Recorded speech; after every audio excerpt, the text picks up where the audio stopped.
warahmatullahi wabarakatuh. Salam sejahtera untuk kita semua. Perkenalkan, saya Nurul Muhlisa SFT MKM, salah satu dosen dari Fakultas Kesehatan Universitas Pejuang Republik Indonesia pada program studi Kesehatan Masyarakat. Perkenalkan saya untuk menjelaskan mata kuliah yang saya ampu, yaitu mata kuliah Dasar Kesehatan Reproduksi dan Keluarga. Video ini dibuat dengan tujuan sebagai syarat sertifikasi dosen tahun 2025 dalam Unjuk Kerja Tridharma Perguruan Tinggi atau PDD UKT PT. Saya akan mulai dengan deskripsi umum tentang mata kuliah Dasar Kesehatan Reproduksi dan Keluarga. Mata kuliah Dasar Kesehatan Reproduksi dan Keluarga merupakan mata kuliah wajib bagi mahasiswa semester 2 program studi S1 Kesehatan Masyarakat Fakultas Kesehatan Universitas Pejuang Republik Indonesia yang berisi pokok-pokok bahasan tentang prinsip dasar kesehatan reproduksi, kesehatan reproduksi remaja, kesehatan reproduksi terpadu, kesehatan ibu dan anak, kesehatan reproduksi lansia, gender dan seksualitas, program kesehatan reproduksi di Indonesia. Pada mata kuliah ini, mahasiswa akan dibekali materi yang juga membahas isu-isu terkait kesehatan reproduksi secara umum, sehingga mahasiswa bisa menganalisis lebih dalam dan mencari solusi dari permasalahan yang terjadi seputar kesehatan, khususnya kesehatan masyarakat sebagai bagian dari pembelajaran berbasis masalah atau problem-based learning. Metode pembelajaran yang diterapkan pada mata kuliah ini yaitu pendekatan interaktif, diskusi kelompok, kuis, dan tugas-tugas analisis kasus sehingga mahasiswa mampu menunjukkan tanggung jawab atas pekerjaan di bidang keahliannya serta mampu berpikir secara kritis. Adapun capaian pembelajaran lulusan atau CPL pada program studi yang dibebankan pada mata kuliah ini yaitu yang pertama menunjukkan sikap tanggung jawab atas pekerjaan di bidang keahliannya secara mandiri. Yang kedua, menguasai konsep teoritis dan dasar-dasar bidang ilmu kesehatan masyarakat. Yang ketiga, mampu menerapkan pemikiran logis, kritis, sistematis, dan inovatif dalam konteks pengembangan atau implementasi ilmu pengetahuan dan teknologi yang memperhatikan dan menerapkan nilai humaniora yang sesuai dengan bidang keahliannya. Selanjutnya, mampu mengkaji dan mengembangkan ilmu pengetahuan dan teknologi di bidang kesehatan secara efektif dan efisien. Untuk CPMK pada mata kuliah ini yaitu yang pertama, mahasiswa mampu menunjukkan sikap tanggung jawab atas pekerjaan di bidang kesehatan masyarakat. Yang kedua, mahasiswa mampu memahami konsep dasar kesehatan reproduksi dan keluarga. Yang ketiga, mahasiswa mampu menganalisis masalah terkait kesehatan reproduksi dan keluarga. Untuk sub CPMK-nya yaitu mahasiswa mampu menjelaskan prinsip dasar kesehatan reproduksi. Mahasiswa mampu menjelaskan tentang kesehatan reproduksi remaja, kemudian mahasiswa mampu menjelaskan kesehatan reproduksi terpadu, mahasiswa mampu menjelaskan tentang kesehatan ibu, mahasiswa mampu menjelaskan tentang gender dan seksualitas, mahasiswa mampu menguraikan masalah kesehatan reproduksi lansia. Nah, itulah tadi sub CPMK-nya. Untuk proses penilaian pada mata kuliah Dasar Kesehatan Reproduksi dan Keluarga ini meliputi beberapa komponen, yaitu ujian tengah semester UTS dengan bobot 30%, ujian akhir semester atau UAS itu 30%, tugas kelompok 10%, presentasi 20%, dan keaktifan kelas 10%. Untuk proses evaluasi dilakukan secara objektif dengan memperhatikan indikator seperti bagaimana pemahaman materinya, terus partisipasi aktifnya dalam pembelajaran, serta bagaimana kemampuan menganalisis dan mengevaluasi kasus. Saya menggunakan rubrik penilaian yang transparan, terukur, dan jelas, serta memberikan umpan balik kepada mahasiswa untuk meningkatkan kualitas pembelajaran. Pendekatan ini bertujuan untuk menciptakan proses belajar yang berfokus pada mahasiswa, membekali mereka dengan keterampilan berpikir kritis, kemampuan adaptasi, dan kesiapan menghadapi tantangan di dunia kerja, terutama di bidang kesehatan. Baik, selanjutnya pada tahapannya yaitu mari kita simak video pembelajaran mata kuliah Dasar Kesehatan Reproduksi dan Keluarga dengan materi gender dan seksualitas. Assalamualaikum warahmatullahi wabarakatuh. Waalaikumsalam warahmatullahi wabarakatuh. Selamat siang semuanya. Oke, seperti pada pertemuan sebelumnya, Sita selaku ketua kelas silakan sebelum kita memulai pelajaran kita hari ini, bimbing temannya untuk memanjatkan doa sesuai dengan keyakinannya. Silakan. Doa sesuai dengan keyakinan masing-masing. Doa dimulai.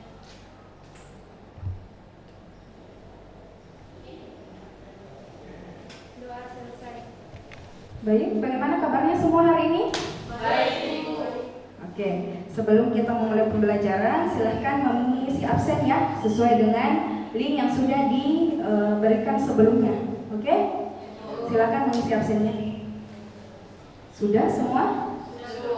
Oke. Baik, adik-adik mahasiswa, pertemuan kita pada mata kuliah Dasar Kesehatan Reproduksi dan Keluarga masih seperti pertemuan sebelumnya, yaitu kita masih membahas tentang gender dan seksualitas.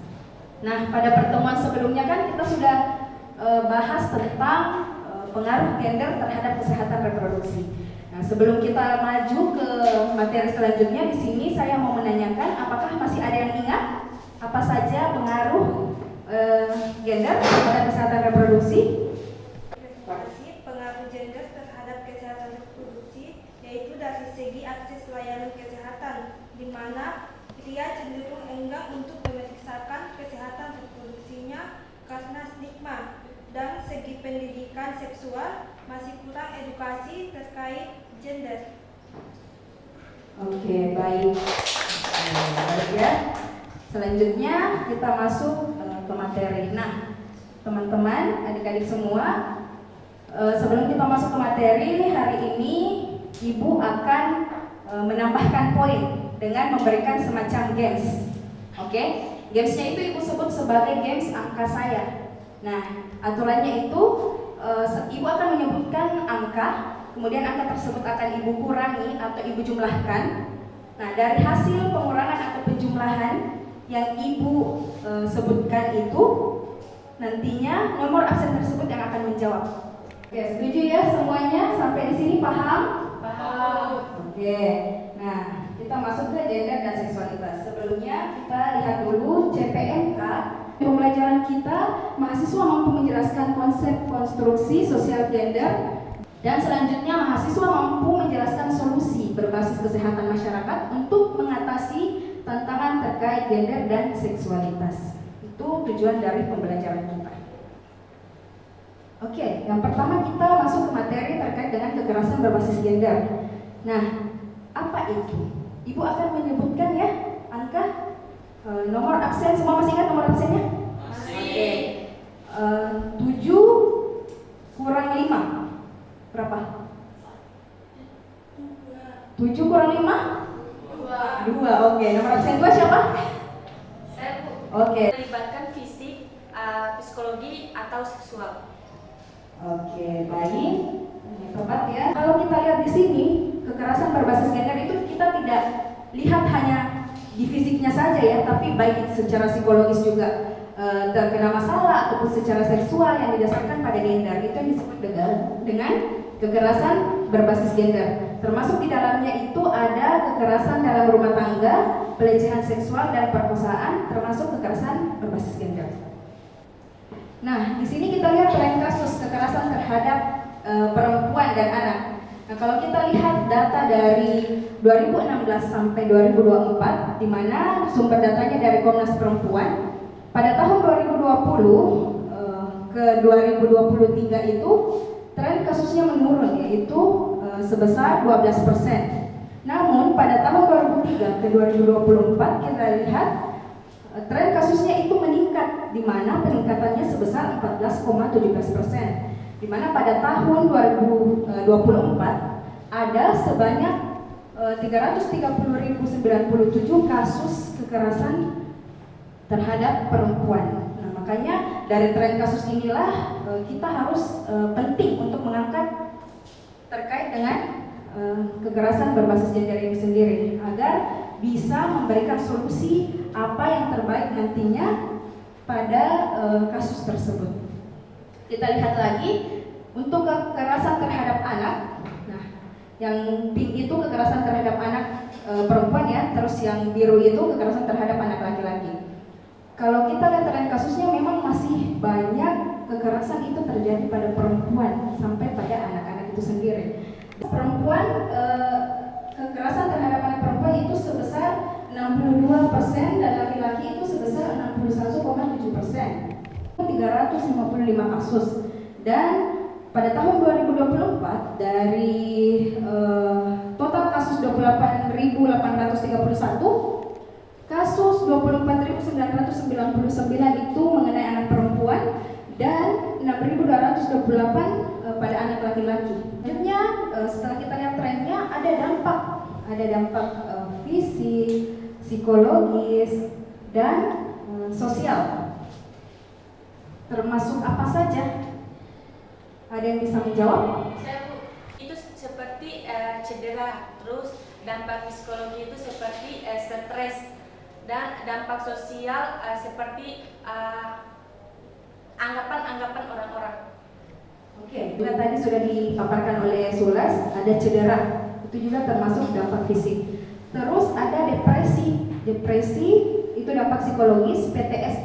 PTSD itu gangguan stres pasca trauma. Jadi di mana kasusnya itu orang yang mengalami kekerasan ini gagal pulih karena sudah mengalami kejadian yang sangat mengerikan, bisa dari kekerasan seksual ataupun kecelakaan atau hal-hal lain yang dianggapnya mengerikan, sehingga terjadi masalah PTSD ini. Kemudian ada masalah kecemasan. Ada lainnya itu masalah sosial terkait dengan stigma dan isolasi sosial. Nah, itu dampaknya. Kesehatan masyarakat. Nah, kita kan di sini Fakultas Kesehatan, Prodi Kesehatan Masyarakat ya. Ada kebijakan publik, itu pendekatan solusi pada kesehatan masyarakat. Banyak dilakukan itu kampanye kesetaraan gender dan pendidikan seksual, itu yang harus ditingkatkan. Selanjutnya ada yang melibatkan juga komunitas lokal dan agama dalam hal advokasi, karena kalau kita bahas tentang gender, orang mungkin masih tidak umum ya, apalagi kalau kita bahas tentang kekerasan seksual, masih banyak sebenarnya kasus tapi tidak terungkap. Sehingga secara komunitas juga kita harus pendekatan dan juga secara agama. Terus selanjutnya ada peningkatan akses layanan kesehatan reproduksi yang ramah gender, salah satunya peningkatan akses kesehatannya. Terus yang kedua ada konseling. Ini yang masih kurang, konseling untuk korban kekerasan berbasis gender. Karena biasanya kalau korban KBG ini sendiri bingung mau kemana dan malu biasanya untuk menceritakan ke, sekalipun itu biasanya ke orang terdekat, masih malu untuk membicarakan. Makanya perlu adanya konseling untuk korban KBG itu sendiri. Terus kebijakan publik ya. Kebijakan publik itu seperti penguatan undang-undang, terus juga ada perlindungan perempuan dan anak. Selain itu penguatan undang-undang perlindungan perempuan dan anak ya. Selain itu ada pelatihan tenaga kesehatan tentang isu gender, itu yang perlu ditingkatkan. Oke? Ada yang bisa menyimpulkan materi kita hari ini? Oke. Jadi yang menjawab hari ini akan dapat poin ya. Silakan Rizya. Kekerasan berbasis gender yaitu kekerasan fisik, psikologis, atau seksual yang didasarkan oleh gender. Dampaknya berupa faktor psikologis, sosial, dan fisik. Pendekatan yang dilakukan berupa mengadakan edukasi, peningkatan akses layanan, dan kebijakan publik. Mungkin itu saja. Oke, baik. Tepuk tangan untuk Rizya untuk jawabannya. Nah, selanjutnya adik-adik mahasiswa, seperti pada pertemuan sebelumnya, kita sebelum mengakhiri perkuliahan kita hari ini ada kuis dulu, diisi di link yang sudah Ibu siapkan. Oke? Bisa dimulai dari sekarang.